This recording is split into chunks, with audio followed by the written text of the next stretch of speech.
Hi, on this video, we are excited to welcome one of my friends who went on a journey to Tanzania.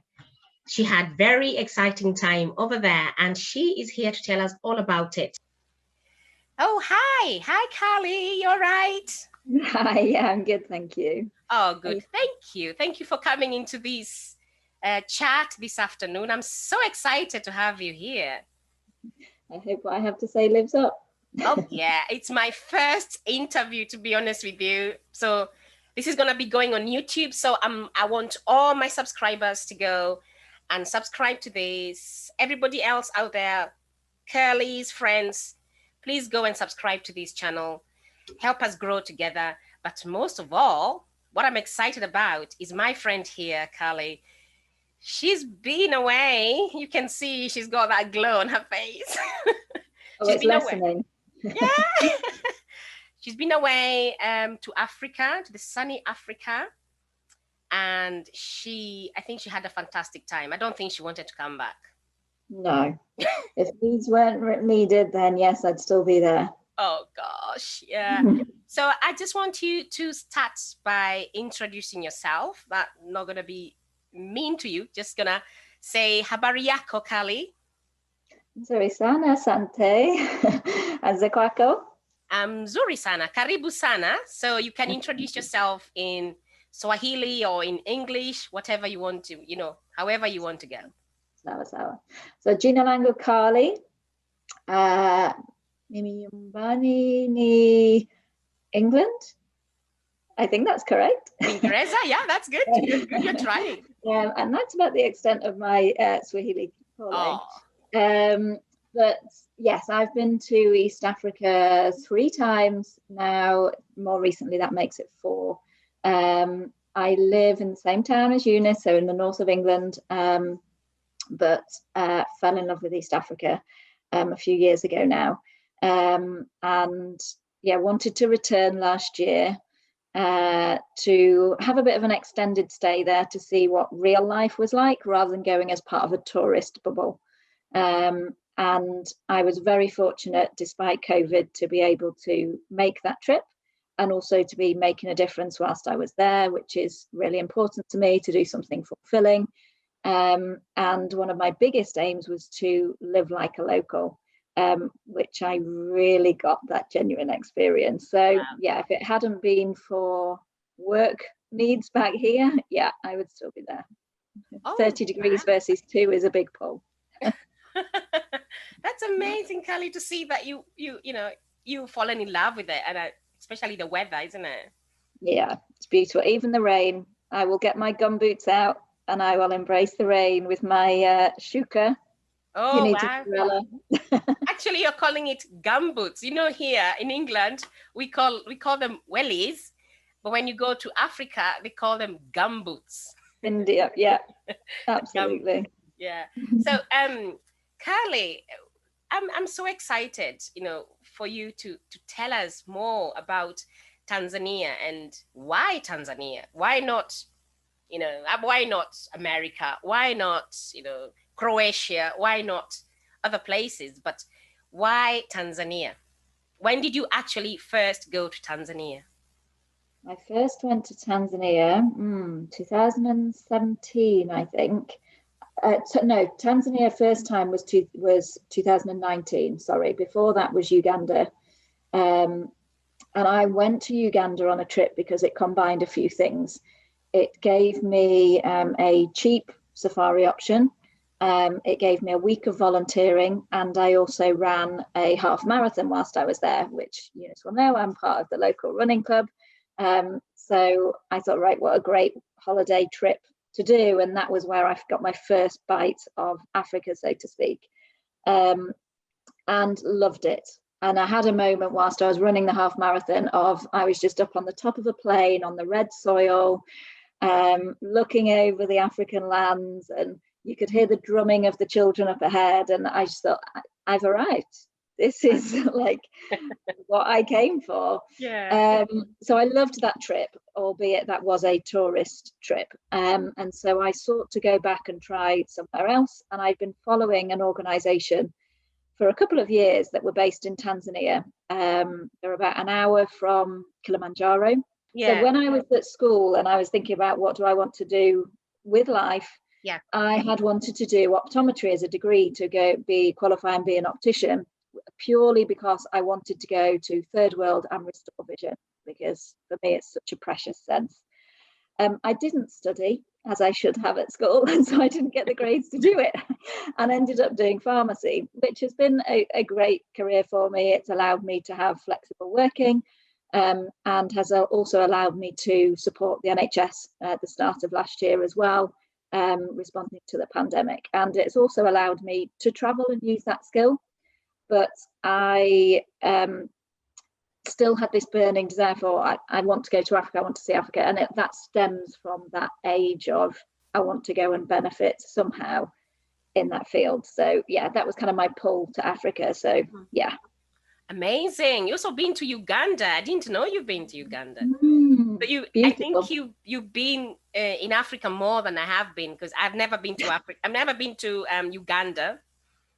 Oh, and wow. no, and Tanzania, I only went, I was a small girl, and we only walked just a little bit on the border town, myself and my mom.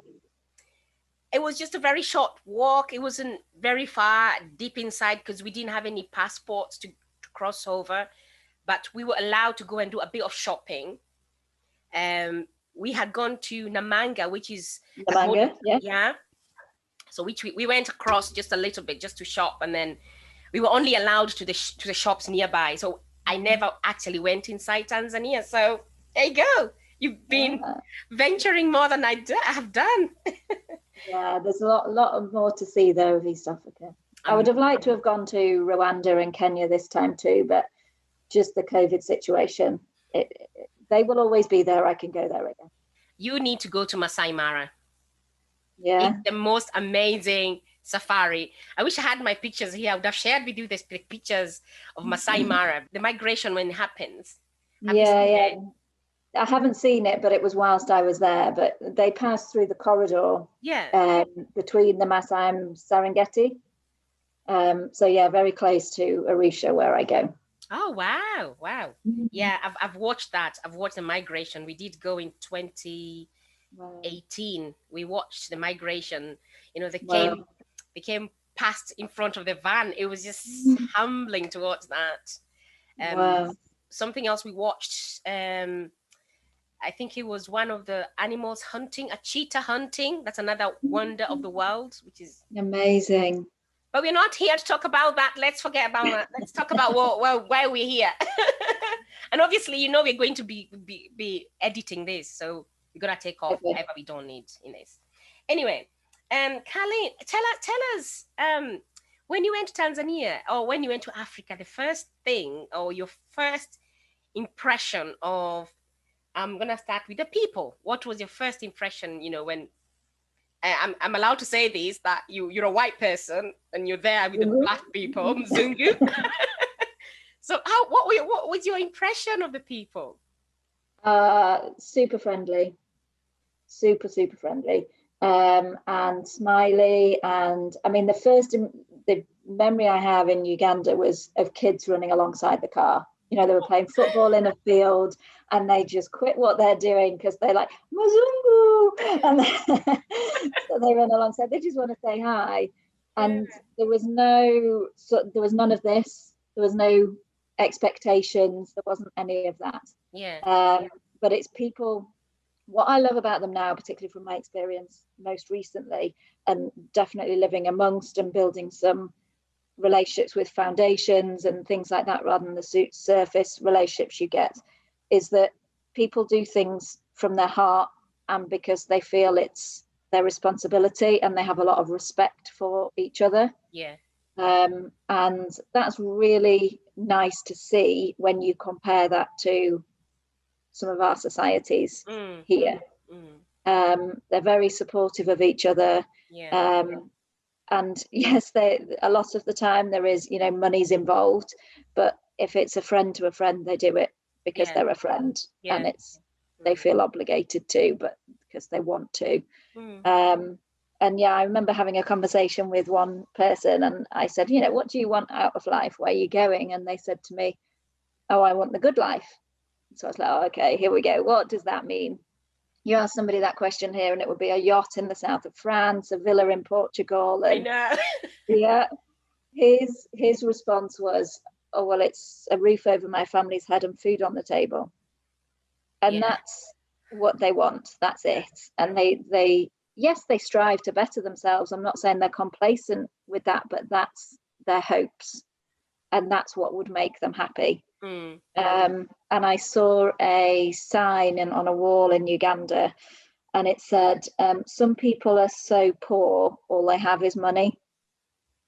And I love they have no life or memories or you know, no happiness within them, because all they focus on is the money. And it's quite, you can be rich in other ways.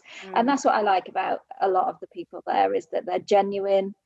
They live a very simplistic life. Some of them are because they unfortunately they have to, but they don't strive for having to have the best thing or something better. You know, if they've got something that does the job that they need to do, then that's fine. Why do they need to get another one, or why do they need to upgrade it or replace it? And I like that approach to life. Oh, fantastic. I mean, it's good that you've seen that people in Africa live in a community.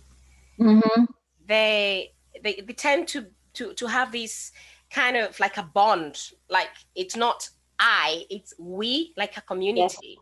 And that's what it's all about. You know, life is not about me, it's not about you, it's about us. And if you hurt one person, you've hurt the whole community. This is why you're seeing all these things about, you know, like the Black Lives Matters. I don't do Black Lives Matters, but you can see what happened with the Black Lives Matters, that one person was hurt, the whole community came out. And this is a spirit. This is a spirit of, you know, Africanism and all that, but we're not going there anyway. So you found lovely people and they welcomed you, did you say? Oh, absolutely. I mean, you know, I remember being on the phone to my mum back home and just catching up with her, and as you walk down the street, you know, your mama, Safi, Jambo, and then, you know, my mum said, do you know everybody? I was like, no, I don't know any of them. But they're just saying hello. And I was with a local friend walking, and Mzungu was coming towards us, and they turned to me and they said, oh, there's one of your brothers or sisters here. And I was like, okay. And the white person, and I kind of acknowledged them.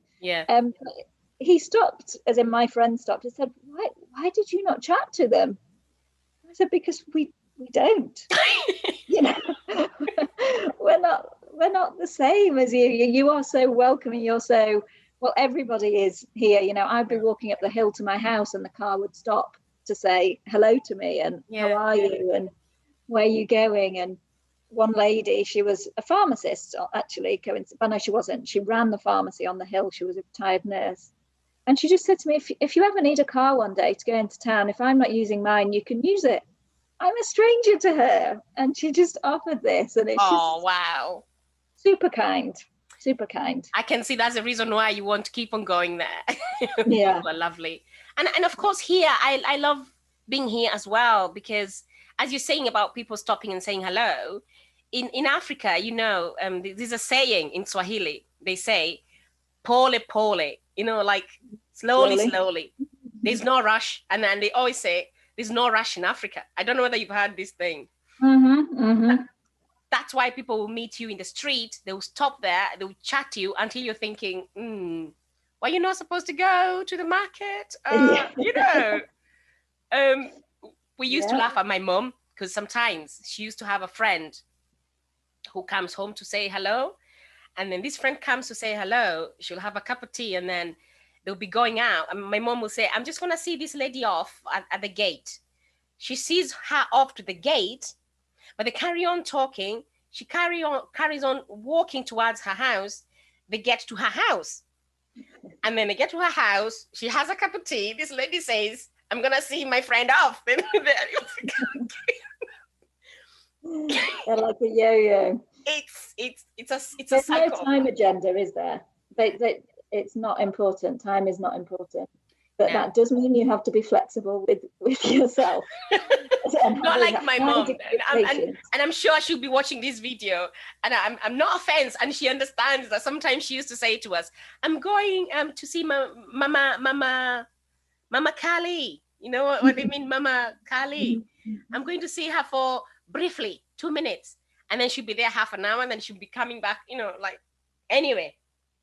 So people friendly, you love them and everything. What about something like food? Yeah, I mean, I'm a big foodie anyway. So I like my food. If I'm given rubbish food, I would rather not eat it. I don't see the point in eating tasteless, bland food.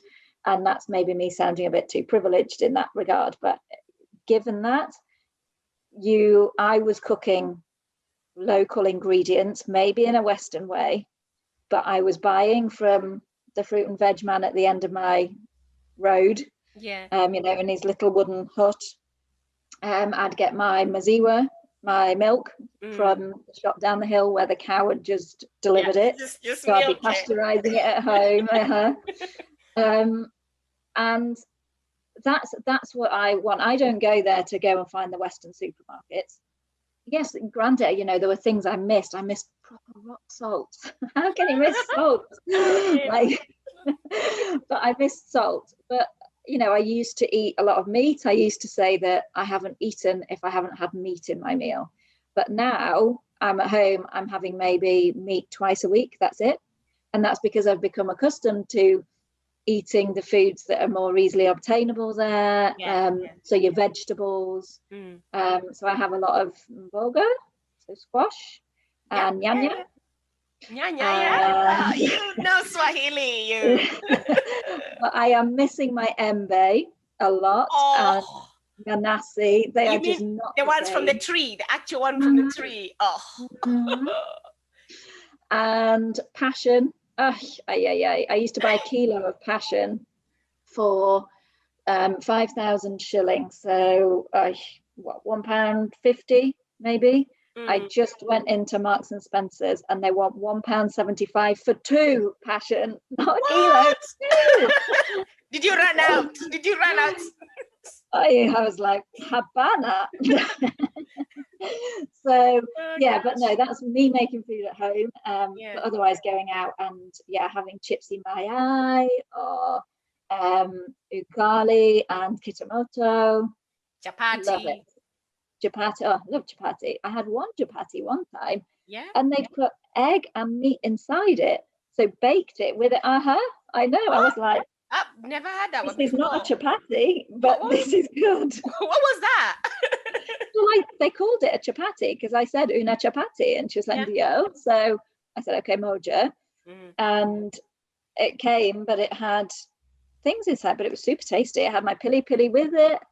And it was delicious. But even the corn on the street, when you have the corn with the limau and pili pili. You're making me miss this. Oh my goodness. That maize, we call it maize. The white one. You mean the white one? Yes. And they roast it on the roadside. Oh, amazing. Yeah. I tried to recreate vitambua this morning and I failed. So rice, the breakfast rice cake. Things. But it was okay. It wasn't the same. But that or mandazi or bagia. Oh, super tasty. Any street food and I'm happy. So I love it. I really like it. That just made me miss home so much, you know. Well, did you have one of these? Did you go to the coasts as well, or did you ever? I did go over to Pangani, which is just south of Tanga. Yeah. So if you come down the Kenyan coast, you hit Tanga, then Pangani. Yeah. So food is amazing. I missed food. I missed the Kenyan African taste when I came to this country. And one of the videos I've done was something to do with me going to Sainsbury's and having a look around, and I can't see nothing. The only thing I saw was brown rice, and I saw chicken. And then I tried cooking brown rice. I tried cooking chicken. It wasn't tasting the same. No, you can't replicate the flavor. It's you know, I really want to replicate the Kitamoto, but I'm scared to because I won't do it justice. And it's just... I don't actually know what that is because you know more than me now. The Kitamoto is the roast pork. So they barbecue pork first. It's like a belly pork piece. And then when that's cooked, they take it away. And then they, in a pan, there'll be the nyanya, ho-ho, and vitungua, onion. Vitungu and garlic. And you know what garlic? You know what they call garlic? Vitungu samau. Saumu. Saumu. Oh yeah, you remember that. And so it's all of those. Oh, and carrots in a pan, but then the pork gets deep fried. So all the fat goes super crispy, and it's just delicious. And you have that with ugali or wali, but I prefer the ugali. Wow. Oh, and makande. I forgot all about makande. What is that? What is that? The makande is the maize, but with the skin removed, and then you boil it with marahagwe. Okay. And put some carrot and onion in it. It's just delicious. All right. So you take the maize off the cob when it's dried. So it's dried maize. Yeah. And then you remove the skin. Oh. And then. Oh, I know what you mean.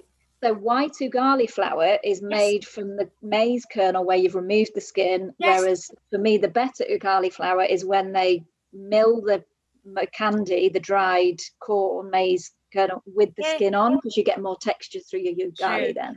True. Yeah. We have another name for it in Kenya. But you know what? In Kenya we have different tribes and they call it they all have different names for it. But I know what you mean now. I know. Oh God. I brought washing powder back with me. Why? But you see their clothes are so white. Yeah. And so I was like, having that stuff. So I filled half my case with this washing powder, and now I'm wishing that I'd filled it with ugali flour. The very last thing now to talk about is it travel, and then we're gonna go to your charity. Now tell us about the amazing buses. Public transport is fun. I could see you doing that. Yeah. Oh, I did. I mean, at first when I went last year, I was a little bit skeptical because I wasn't sure of the true COVID situation, because Tanzania has just decided to not report their data. I figured, well, hang on a minute. I've seen all of these people and you become friends with the person next to you because they're probably sat on one of your legs.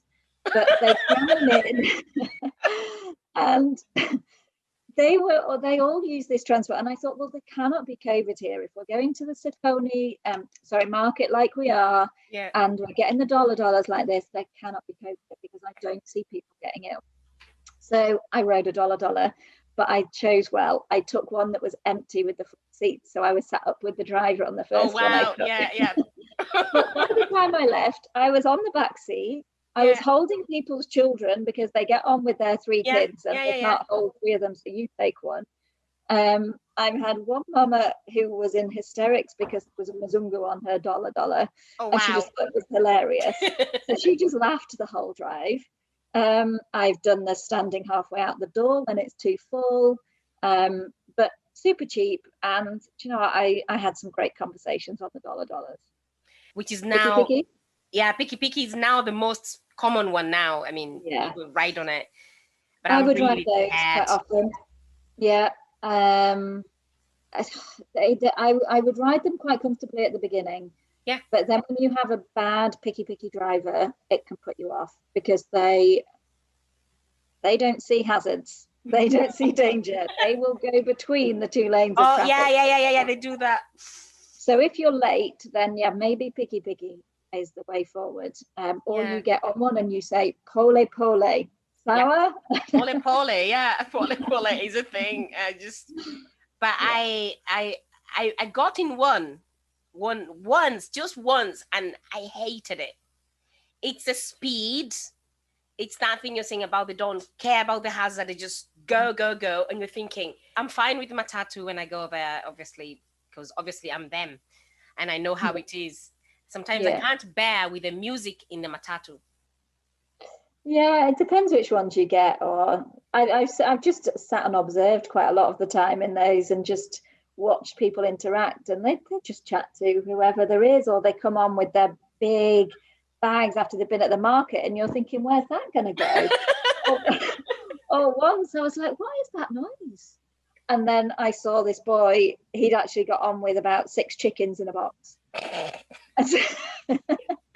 Or there's a goat goats travel in them too, and they go under the seats at the back. And then when they run out of space to put all the bags, they'll hang your bag on the windscreen wiper on the outside of the. Okay, it's what needs to hear me. But it's fun. It's fun. You're just watching, you're thinking, this crazy, but you know. Yeah, but that's it works. Why not? And still get home. Yeah, exactly. I think the most important thing is to get home, get safe wherever you're going to. But when you come here and you get in a bus and it's really packed, you know, you start whinging and, you know, you just don't want to get on it. You just just imagine getting in that bus with all the chicken and the goats. Yeah. People would be mortified. Or they'd look at me like, you're bringing that on? It's the same thing when I see people getting on a bus with a dog, and some people don't like dogs, and they see you getting in a dog with it, just like, you know, they just start looking at you weirdly, you know. But I mean, I used to cook for a lot of my friends, so I would have their ingredients but cook it Western, so they could try different ways of cooking their food, and they'd look at it and be like, what is this? And I'm like, it's ho-ho, or it's nyanya, or whatever. And they were like, really? I was like, yeah. But I was able to do that because I had an oven, whereas they have, we call it a kitchen, but we would say it's a half finished shed. And it's you know, firewood. If they're lucky, they might have a little gas stove, but it's one pot in essence that they're cooking in. So everything is cooked within the one pot. So your range of meals that you can prepare, or the style of food you can prepare, it's a bit limited. So it's either one pot cooking or deep fried cooking. Is how they are. Yeah. But yeah, they do it. They survive, and they have few utensils. But as I said right at the beginning, if they're fit for purpose, they work. You know. Yeah. I mean, I was washing up with one girl recently. This is a girl. She's 8 months pregnant. I say 8 months. Who knows, really? They think don't actually know. No idea. The baby might come in February. But bless her, she is still the person that works that house, and that. You know, I found that quite hard. So I was like, Jessica, let me help with the washing up. So she set me off with my different waters, and off she went. 2 minutes later, she comes back with these big leaves. I was like, what's she doing with those? And with that, she gave me them, and I used them to scrub the pans clean. Wow, they were better than the scourers we have here. I do not know what those leaves were, but they were incredible. Oh, wow. But, yeah, they're just so resourceful. So resourceful. Back to nature, I think. And they don't actually use soap, do they? Like they don't use like cleaning soap or something to clean them. Just use the leaves. They've got the bar of soap. Yeah. That they have. Yeah. But yeah, it's not a washing up liquid like we use, and it's cold water. Yeah. But yeah, the bar of soap does everything from your dishes to yourself to your clothes. Yeah. But they do it. Yeah. Something else. When I went to see my grandma, because I'm saying we because in my family we did not live in actual village, so we lived somewhere near town. So we didn't see a lot of these traditional things. But I think once I went to visit my grandma, and you know where the jiko, where they put firewood. Once it's finished cooking, at the bottom of that there's black things that get left. After you finish cooking, after the firewood is completely burned, there's black things that get left in the ashes. And she used to get that, and she used to take the pots, and she used to clean with that. And then when she rinses that pot, it looks so clean. Like I thought that was magic. It is. I mean, as I say, how they get their dishes and their clothes so clean I know. when they're doing it by hand, I don't know. I mean, I went stupidly with white trainer socks, and I put them in the washing machine, hung them on the line, and Mama Maria, who looks after the garden, she clearly saw them and thought, well, they're not clean, and she took them off. And I was like, where have my socks gone? So I found her and I asked, and she took me, and they were in a bucket, and she'd washed them, and they were super white, super white. That is magic. How have you done that? They're never that white.